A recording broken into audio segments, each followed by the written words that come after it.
नमस्कार, मैं अजय कुमार। नहीं, सब कुछ छपने लायक नहीं होता। प्रकाशन और छापेखाने का अंतर बने रहना चाहिए। छापेखाने में सब कुछ छप सकता है, प्रकाशक को ऐसा नहीं करना चाहिए। उसकी एक सामाजिक जिम्मेदारी होती है। उसे प्रोपेगेंडा को आगे नहीं बढ़ाना चाहिए। हत्यारे के कन्फेशन और जस्टिफिकेशन दोनों को बराबर मानना गलत है। यह मेरे नहीं, राजकमल प्रकाशन के प्रकाशक सत्यानंद निरुपम के शब्द हैं। मुद्दा यह है कि अंग्रेजी प्रकाशन ब्लूम्सबेरी से दिल्ली हिंसा पर आधारित एक किताब का प्रकाशन तय था। किताब का नाम Delhi right 2020 the untold story रखा गया था। यह किताब दिल्ली हिंसा की छानबीन करने वाली एक टीम की फैक्ट फाइंडिंग रिपोर्ट पर लिखी गई थी। मोनिका अरोड़ा, सोनाली चितलाकर और प्रेरणा मल्होत्रा इस किताब की लेखिका हैं। किताब के प्रकाशन से पहले इस किताब पर चर्चा के लिए वर्चुअल मीडिया पर एक इश्तिहार दे दिया गया। इस आयोजन में दिल्ली हिंसा के मुख्य आरोपी कपिल मिश्रा को भी न्योता दिया गया। इसके बाद इस किताब की थोड़ी बहुत छानबीन हुई। लेखकों, कार्यकर्ताओं और दूसरे प्रकाशकों और सिविल सोसाइटी के लोगों द्वारा इस किताब के प्रकाशन का जमकर विरोध किया गया। ब्लूम्सबेरी के प्रकाशकों ने इस विरोध को जायज मानते हुए इस किताब के प्रकाशन से खुद को अलग कर लिया। प्रकाशक का कहना है कि हम अभिव्यक्ति की आज़ादी का मजबूती से समर्थन करते हैं, लेकिन हमें समाज के प्रति अपनी गहरी जिम्मेदारी का भी एहसास है, इसलिए हम इससे अलग होते हैं। समाजशास्त्री आदित्य मेनन और जवाहरलाल नेहरू विश्वविद्यालय की प्रोफेसर निवेदिता मेनन ने इस विषय पर काफिला.com पर आर्टिकल लिखा। इस आर्टिकल में ये लोग लिखते हैं कि हमारी राय में किसी भी तरह की किताब प्रकाशित होनी चाहिए। प्रकाशित होने या ना होने पर असहमति नहीं है, क्योंकि विचारों का अलगाव जनतंत्र की रूह को बचाए रखता है। लेकिन यहाँ असली सवाल इस बात का है कि यह किताब एक टीम द्वारा फैक्ट फाइंडिंग रिपोर्ट पर आधारित है। दिल्ली हिंसा पर कई सारे नागरिकों द्वारा फैक्ट फाइंडिंग रिपोर्ट तैयार की गई थी। उनमें से केवल एक इसी दल द्वारा तैयार की गई रिपोर्ट को गृह मंत्रालय ने अपने संज्ञान में लिया। चलिए, यह बात तो अलग है कि किस रिपोर्ट को सरकार संज्ञान में लेती है और किसको नहीं। लेकिन अगर कोई किताब फैक्ट फाइंडिंग रिपोर्ट पर आधारित है तो उसका विश्लेषण फैक्ट के आधार पर ही होना चाहिए, ना कि उसमें कोई मनगढ़ंत रायशुमारी हो। फिर भी अभी जब दिल्ली हिंसा की जांच चल रही है और शांति के पक्ष में खड़े लोगों को उलूल जुलूल आरोप लगाकर पकड़ा जा रहा है, तो जांच के दौरान आखिरकार इस किताब को प्रकाशित करने का निर्णय क्यों लिया गया? हमारी असली असहमति इस पर है कि जांच के दौरान कोई किताब फैक्ट फाइंडिंग रिपोर्ट के आधार पर हो तो नहीं प्रकाशित होनी चाहिए। लेकिन इन सब तकनीकी पहलुओं के बाद जो असल चर्चा छिड़ी वह यह है कि अभिव्यक्ति की आज़ादी की बात करने वालों ने किताब के प्रकाशन का विरोध किया। विरोध मान लिया गया तो अपनी जीत का जश्न मनाने लगे। उन्हें पता नहीं कि वह अभिव्यक्ति की आज़ादी की कितनी बड़ी लड़ाई हार चुके हैं। आने वाले दिनों में ठीक ऐसे ही तर्क देकर उस धड़े की किताब छापने से रोकी जाएगी जो धड़ा इस समय इस किताब के प्रकाशन को रोककर जश्न मना रहा है। कुल मिला कर कहा जाए तो असल सवाल यह उठा कि इस किताब के प्रकाशन के रुकने के बाद जुड़ी यह बहस उठी कि अभिव्यक्ति की आज़ादी की जमीन पर चलने वाले देश में क्या किसी किताब को कुछ लोगों के विरोध पर छपने पर रोका जा सकता है या नहीं। तो राजकमल प्रकाशन के संपादक सत्यानंद निरुपम से इस मसले को लेकर विस्तार से बातचीत की गई। सवाल पूछा, पहला, कि बहुत सारे विरोध के बाद ब्लूम्सबेरी प्रकाशन से दिल्ली दंगों पर छपी किताब को प्रकाशक ने प्रकाशित होने से रोक दिया। इस पर आपकी क्या राय है? क्या एक प्रकाशक ऐसा कर सकता है कि लेखक की किताब छपने के अंतिम सिरे पर पहुंचने के बाद प्रकाशन से खुद को अलग कर ले? क्या इसे लेखक की अभिव्यक्ति की आज़ादी पर जनता के दबाव की वजह से हमला नहीं कहा जाएगा? सत्यानंद निरुपम जवाब देते हैं, आयोजन संबंधी विवाद के बाद ब्लूम्सबेरी इंडिया का जो आधिकारिक बयान आया उसमें कहा गया था कि उनका लोगो बगैर उनकी जानकारी से इस्तेमाल किया गया है। अगर ऐसा हुआ है तो निश्चित रूप से लेखकों ने प्रकाशन के भरोसे को तोड़ा है। प्रकाशन का लोगो किसी आयोजन के लिए इस्तेमाल हो रहा है तो पैनल बनाने में लेखक प्रकाशक की परस्पर सहमति होती है। लेखक अपनी किताब पर अपना कोई अलग आयोजन करते हैं जिससे प्रकाशन का सहमत होना जरूरी नहीं है, तो वे बगैर उसके लोगों के कर सकते हैं। यह बात जवाबदेही की है। रही बात अंतिम समय में किताब को प्रकाशन द्वारा रोकने की, तो यह मामला अभिव्यक्ति की आज़ादी को रोकने का नहीं, परस्पर सहमति की विश्वसनीयता के भंग होने का है। हाल ही में अंग्रेजी के एक बड़े प्रकाशन से एक अभिनेता की किताब छपी। उसमें कुछ लोगों के बारे में जो स्मृतियां दर्ज की गई थीं, उनकी विश्वसनीयता पर संबंधित लोगों ने आपत्ति दर्ज की। प्रकाशन ने किताब को रोक लिया। बात वही थी, विश्वास का भंग होना। कई बार लेखक भी अंतिम समय में किताब प्रकाशित होने या बाजार में जाने देने से रोक देते हैं। उस समय भी मामला विश्वास से ही जुड़ा होता है। किसी तरह से वह भंग हुई, वादा टूटा, आपसी बातचीत में दोनों मामले को नहीं सुलझा सके और किताब रुक गई। यह बहुत पहले से व्यवहार में है। इसमें बात अभिव्यक्ति की आज़ादी की नहीं, नैतिक और विश्वसनीय होने की है। मेरी जानकारी में किताब शायद इसलिए नहीं रुकी कि उसके कंटेंट पर सवाल उठे। किताब तो उससे पहले ही रुक गई क्योंकि उसे लेकर होने वाले आयोजन पर सवाल उठे। कंटेंट पर बहस तो उसके बाद शुरू हुई है। एक बात और, अभिव्यक्ति की आज़ादी की पक्षधरता बनी रहनी चाहिए, समाज की परवाह भी बनी रहनी चाहिए, लेकिन यह नहीं होना चाहिए कि वेंडी डोनिगर के लिए अलग कसौटी हो और मोनिका अरोड़ा के लिए अलग कसौटी। दूसरा सवाल सत्यानंद निरूपम से, एक एडिटर होने के नाते आपको क्या लगता है कि किसी किताब की परिभाषा क्या होती है? वह कौन से मानक होते हैं जिसे अपनाने के बाद कोई विषय वस्तु किताब की शक्ल लेती है? अगर मानक होते हैं तो क्या ब्लूम्सबेरी के प्रकाशक ने यह मानक अपनाए? क्या चाय की दुकान पर होने वाली बहस भी किताब का शक्ल ले सकती है? सत्यानंद निरूपम कहते हैं कि चाय की दुकान पर होने वाली बहस भी किताब का रूप ले सकती है, बशर्ते कि उसमें कुछ तत्व हों, कुछ विचार हों, समाज की वास्तविकता युक्तिसंगत अध्ययन हो। काशी काशी किताब में काशीनाथ सिंह ने पप्पू की चाय की दुकान की बहसों और गप को प्रमुखता से इस्तेमाल किया। उसका मकसद देखिए, उसका ट्रीटमेंट देखिए। अभिषेक श्रीवास्तव अपने मोहल्ले की पान की दुकान पर होने वाली बहसों को जब तब फेसबुक पर अक्सर लिखते रहते हैं। जितना और जैसे वो लिखते हैं सब कुछ उसी तरह उतना ही नहीं होता। वे उसका शोधन परिमार्जन करके ही पेश करते जान पड़ते हैं। उन सबको क्रम से पढ़िए तो पिछले 5 साल की आम जनजीवन में होने वाली सार्वजनिक बहसों का एक सामाजिक पाठ मिलेगा। मेरी समझ से वह बहुत कायदे का कच्चा माल है समाजशास्त्रीय अध्ययन के लिए।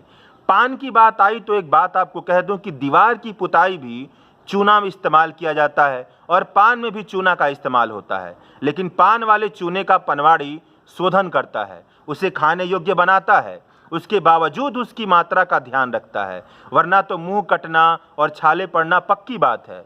इसी तरह किसी संवेदनशील मुद्दे पर किताब का लिखा जाना और उसका छपना, इस प्रक्रिया के बीच कई तरह के लेखकीय और संपादकीय सावधानी की जरूरत होती है। कहीं किसी की असावधानी हो तो कोई किताब समाज के लिए भ्रम और उकसावे का साधन भी बन जाती है। मानवीय चूक अलग बात है, जानबूझकर गलत तथ्य और सूचनाएं पेश करना अलग बात है। प्रकाशन को दोनों स्थितियों में सावधानी बरतनी पड़ती है, यह उसकी जिम्मेदारी है का निर्वहन है। तीसरा सवाल, क्या एक प्रकाशक होने के नाते विवादित मुद्दे पर छपने वाले किताबों के संदर्भ में आपको कैसी चुनौतियों का सामना करना पड़ता है? आप उस चुनौतियों से कैसे निपटते हैं? सत्यानंद निरूपम का जवाब, विवादित मुद्दों पर किताबें छापते समय जिम्मेदार और भरोसेमंद बने रहने की 2 बहुत जरूरी कदम है, फैक्ट चेकिंग और लीगल रीडिंग। सुनी सुनाई बातें, आधी अधूरी यादों, बिना उचित संदर्भ का जिक्र किए किसी पत्रिका या अखबार या रिपोर्ट के हवाले से कुछ भी उद्धृत कर देना अक्सर ऐसा देखने में आता है। लेखक से हमें स्पष्ट जानकारी की जरूरत होती है, उनसे बातचीत करनी होती है, जिनके कुछ ठोस आधार ना हो उन्हें हटाना होता है। इसके लिए लेखक को भरोसे में लेना बड़ी चुनौती होती है। चौथा सवाल, अगर कोई नहीं छापेगा तो जिनके पास पैसा है वे खुद पब्लिशर बनकर किताब छपवा लेते हैं, इस प्रवृत्ति पर आपकी क्या राय है? सत्यानंद निरूपम का जवाब, रचनात्मक लेखक के लिए सेल्फ पब्लिशिंग का रास्ता आनंददायी है। कोई भी ऐसा करके अपने लेखक होने की खुशी पा सकता है। इस तरह छपी किताबों के एक बड़े हिस्से से समाज को कोई गंभीर नुकसान भी नहीं है। समाज में अशुद्ध भाषा के चलन का खतरा तो भी बना रहता है, लेकिन दिक्कत तब है जब सामाजिक मसलों पर, धार्मिक सांप्रदायिक विषयों पर विवाद खड़ा करने के मकसद से कुछ लिखना और खुद से छाप लेना, उसे बेचना, यह समाज के लिए बहुत नुकसानदायक है। संपादक नाम की संस्था की जरूरत ऐसे मामले में और मजबूती से उभरती है। कोई भी ढंग का प्रकाशक जब कुछ प्रकाशित करता है तो वह अपनी विश्वसनीयता और जवाबदेही का कुछ तो ध्यान रखता ही है। यह बात पाठक भी काफ़ी हद तक समझते हैं। अगर किसी बात को हम उचित तर्कों के साथ जस्टिफाई कर सकते हैं तो उसे अभिव्यक्त करने का अधिकार सबके पास है। कुतर्क, गलत या अपुष्ट तथ्य, भ्रम और अफवाह के सहारे कुछ कहना अभिव्यक्ति का अधिकार नहीं बल्कि गलत मंशा का मसला बनता है। इस मसले पर नौजवान हिंदी लेखक अविनाश मिश्र का कहना है कि जिस तरह से मीडिया घराने हैं, ठीक वैसे ही किताबों में प्रकाशन की दुनिया है।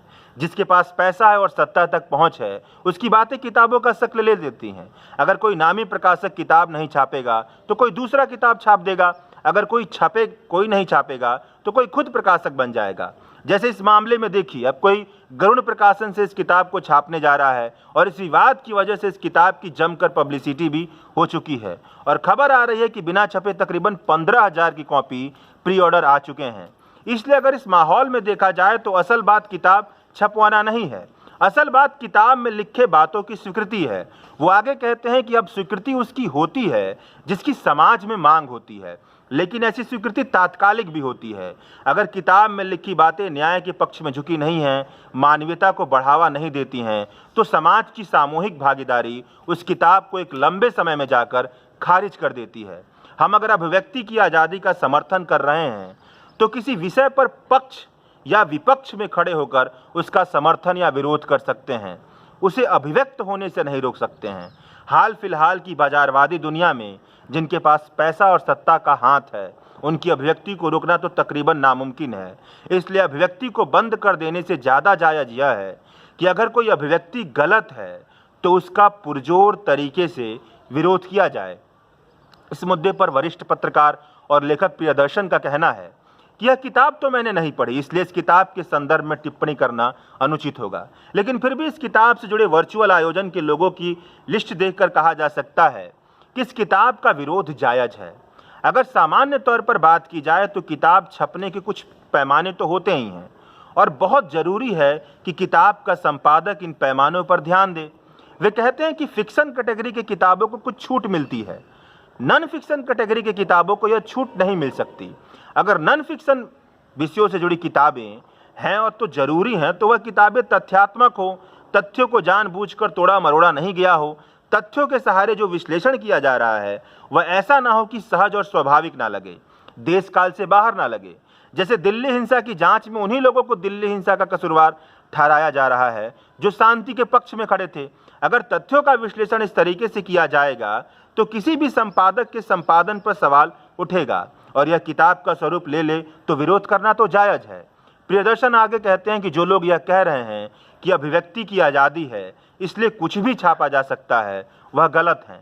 एक कहावत तो आपने सुनी होगी कि मेरी आज़ादी वहीं तक सीमित है जहां दूसरों की नाक शुरू होती है, लेकिन अब तो स्थिति ऐसी हो गई है कि नाक इतनी बढ़ गई है कि आज़ादी ही सीमित हो गई है। यहाँ आज़ादी की बात नहीं है, यहाँ जबरन नाक बढ़ाने को आज़ादी कहा जा रहा है। हाँ, यह बात सही है कि ऐसी बातों को परखना बहुत मुश्किल होता है, लेकिन एक देश काल में सही और गलत क्या है इसे परखना बहुत मुश्किल काम भी नहीं है। अगर किताब का विषय दिल्ली हिंसा हो, किताब के विमोचन पर कपिल मिश्रा जैसा व्यक्ति गेस्ट के तौर पर मौजूद हो, तो लोकतांत्रिक समाज में किताब को लेकर यह रुझान पैदा हो सकता है कि किताब सांप्रदायिकता को बढ़ावा देने वाली होगी। तो इसमें नाजायज क्या है? किताब को रोककर प्रकाशक ने उचित फैसला लिया है। कहा जाता है कि आज़ादी के बाद की किताबों पर वामपंथी विचारधारा का बहुत प्रभाव अधिक था। अब जब दक्षिणपंथी सरकार मजबूती से स्थापित हो रही है तो ऐसी किताब छप रहे हैं, तो इसमें गलत क्या है? तो प्रियदर्शन कहते हैं कि इस सवाल का जवाब देते हुए प्रियदर्शन कहते हैं कि यह बिल्कुल तथ्यहीन आरोप है। अगर यह होता तो देश में वामपंथ की हालत यह नहीं होती, हर स्कूल और कॉलेज में लाल झंडा लहरा होता। वामपंथियों की आलोचना हुई है और जमकर आलोचना हुई है। इनकी आलोचना समाजवादियों ने की है और जमकर की है, अम्बेडकरवादियों ने की है और जमकर की है। साम्यवादियों, समाजवादी ऐसी विचारधारा है जिनकी कोख में बराबरी, आज़ादी, सामाजिक न्याय, आपसी सद्भाव और सहयोग की भावना पनपती है। ऐसे माहौल में ही कई तरह की दूसरी विचारधाराएं भी पनप सकती हैं। ऐसे माहौल में भारत में दक्षिण पंथ भी पनप सका है, इसलिए आरोप बिल्कुल गलत है। यह भी कोई देश है महाराज और गौसेवक जैसी रचनाओं के लेखक और वरिष्ठ पत्रकार अनिल यादव कहते हैं कि कुछ भी तो नहीं छापा जा सकता। एडिटर तो होता ही है, उसका काम ही यही है कि कुछ भी ना छापा जाए। लेकिन यह कुछ क्या होगा, इस पर सबकी अलग अलग राय है। किताबें या यह कह लीजिए कि पूरी मीडिया के तमाम तरीके जैसे कि अखबार, रेडियो, सिनेमा, इन सब पर हर दौर में सत्ता का दबदबा तो रहता ही है, लेकिन इसका मतलब यह नहीं कि सच छिप जाता है। सच कहीं ना कहीं आम बातचीत का हिस्सा रहता है और वह सामने जरूर आता है। हाँ, ऐसा जरूर होता है कि सच को सामने आते आते बहुत देर हो जाए। जब सच सामने आए उससे पहले अलग तरह का मानस तैयार हो चुका हो। वो कहते हैं कि लेकिन सच सामने जरूर आता है और उसके बाद की यात्रा सच ही तय करता है। जैसे ब्रिटेन की महारानी यह कहकर भारत पर राज करती थी कि वह आदि मानव की तरह रहने वाले भारतीयों को सभ्य बनाने आई हैं। अखबारों में भी यही छपता था, प्रिंटिंग प्रेस पर भी अंग्रेजों का कब्जा था। लेकिन बाद में सच्चाई सामने आई कि भारत के संसाधनों की लूट हो रही है, इसे ब्रिटेन ले जाया जा रहा है। भारत और ब्रिटेन के बीच ब्रिटानिया हुकूमत ने ऐसी नहर बना दी है जिससे भारत की संपदा को ब्रिटेन भेजा जा रहा है। मुगल साम्राज्य के दरबारी लेखकों ने बहुत कोशिश की कि मुगलिया सल्तनत की यह सच्चाई सामने नहीं आए कि राजकाज के लिए बेटा बाप को मार देता है, बाप बेटा को मार देता है, रिश्तेदार एक दूसरे को मार देते हैं। मुगल सल्तनत में जमकर अय्याशी की जाती है, लेकिन यह सच्चाई भी बाहर आई। अनिल यादव आगे कहते हैं कि नेहरू खुलकर कहते थे कि मीडिया वाले उनकी सरकार की आलोचना करें, लेकिन मीडिया सरकारी विज्ञापनों पर टिकी थी। इसलिए आज़ादी के बाद तकरीबन 30 से 40 साल तक अखबारों का पहला पन्ना प्रधानमंत्री के वक्तव्य से भरा होता था। जिले की खबरें कलेक्टर की अभिव्यक्ति से जुड़ी होती थी। अखबारों में भी सच को वह जगह नहीं मिलती थी जो जगह मिलनी चाहिए। फिर भी इस दौरान की हकीकत किसी न किसी तरह से हम तक पहुंची है। इसलिए सोचना कि एक किताब या मीडिया सच को पूरी तरह से दबा देगा, बिल्कुल ठीक नहीं। समय का चक्र बदलता है, समाज का विमर्श बदलता है, लेकिन सच का अंश हमेशा मौजूद रहता है, उसे नहीं झुठलाया जा सकता। और किताब के छपने या ना छपने से सच पर कोई ज़्यादा प्रभाव नहीं पड़ता है। शुक्रिया।